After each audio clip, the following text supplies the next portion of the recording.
Hey there folks, Troy Rich from IntoDrums.com here with another lesson for you. Today I'm going to show you a way of playing broken 16th note patterns using the heel-toe technique. Earlier this week I got a message from a viewer in Italy named Emidio. I hope that's how you say it. I'm so sorry if I butchered it. I'm totally hopeless with saying names. And he asked me how I went about playing broken 16th note patterns using a heel-toe technique. Now, rather than just answering him, I thought I'd create a video because surely there'd be other people out there with the same question. Now, in total honesty, when he first asked me this, I had to really think about it because it's not something I've really paid much attention to. So that really got me thinking on how I would approach this and simplify it, maybe come up with a few approaches to really working on this technique. So in this lesson, I'm going to teach you one approach to playing 4 patterns. So to start with, we've got 4 notes, 1, E and R. Now, broken 16th notes means that there's going to be a rest there somewhere. So what we're going to do is we're going to play strings of 3 notes at a time. So the 4 variations that we're going to do today are 1 E and, 2 E and, 3 E and, 4 E and. Number 2 will be E and R, E and R, E and R, E and R. 3 will be 1 and R2 and R3 and R4 and R. And number 4 will be 1 E, R2E, R3E, R4E, R.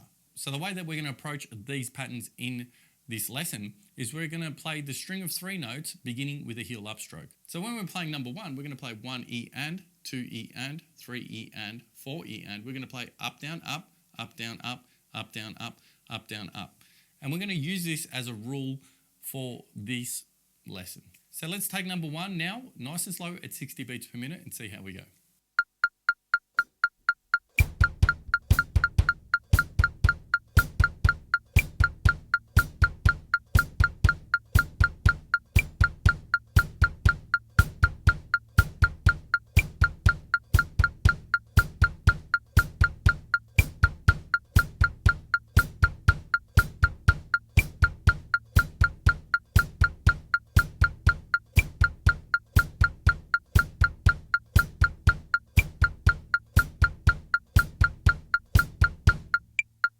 Okay, so moving on to number 2. Now number 2, we're going to leave out the first note and we're going to start on the E. And we're going to go E and R, E and R, E and R, E and R. And we're going to go up, down, up, up, down, up, up, down, up, up, down, up. So here's number 2 at 60 beats per minute.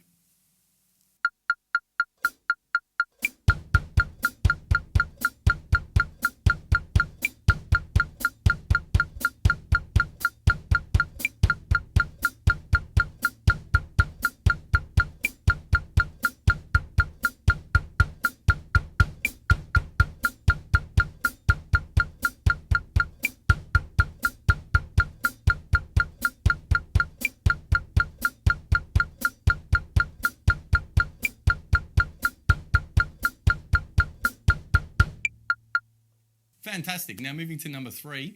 Now we're going to play 1 and R2 and R3 and R4 and R. So we've got up, up, down, up, up, down, up, up, down, up, up, down. So this time the string of 3 notes is actually starting on the and. So we're going to go and R1 and R2 and R3. So we're trying to get the string of 3 before that space. So here's number 3 at 60 beats per minute.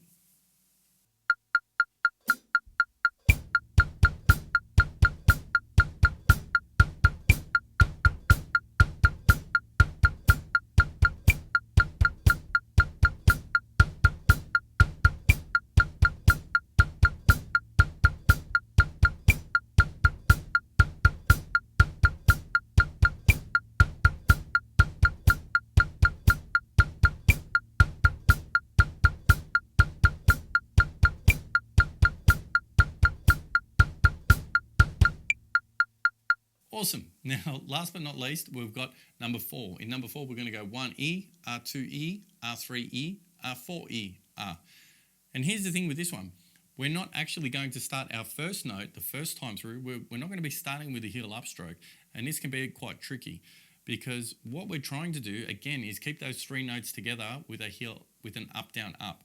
If we start on this one, with the heel up, we're actually going to be starting the pattern with it down. So it'll be down, up, down, down, up, down, down, up, down, down, and so on. So we're going to start with the downstroke, and that's going to go down, up, down, up, down, up, up, down, up, up, down. And that's going to get the cycle to move in the correct way. Hopefully that'll make a little bit more sense when we actually start playing it. So here's number 4 at 60 beats per minute.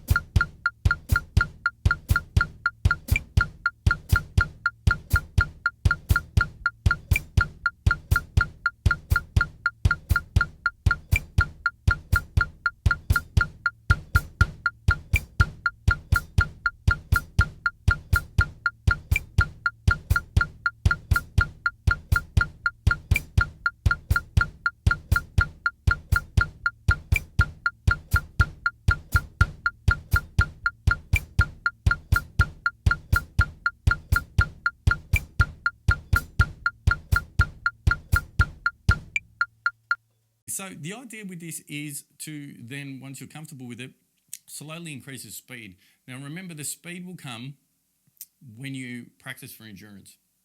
Don't sit there trying to practice as fast as you can with this stuff.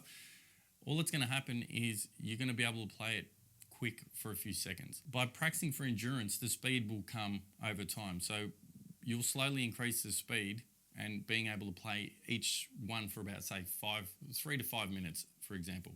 If you can hold a tempo for 3 to 5 minutes, or 5 to 7 minutes is even better, you will be able to play that much faster for a long period of time. So the idea is one day when you're at the gig and you do pull it out, you're not going to be then totally run down after doing that and totally tense, and then it's going to mess up everything else you play after that. You're going to have plenty in reserve and you're actually not even going to feel it. It's not going to hinder you playing at all. And that's the ultimate goal here. So now that we've got those down, I'm going to speed them up slightly. I'm going to play them at 90 beats per minute.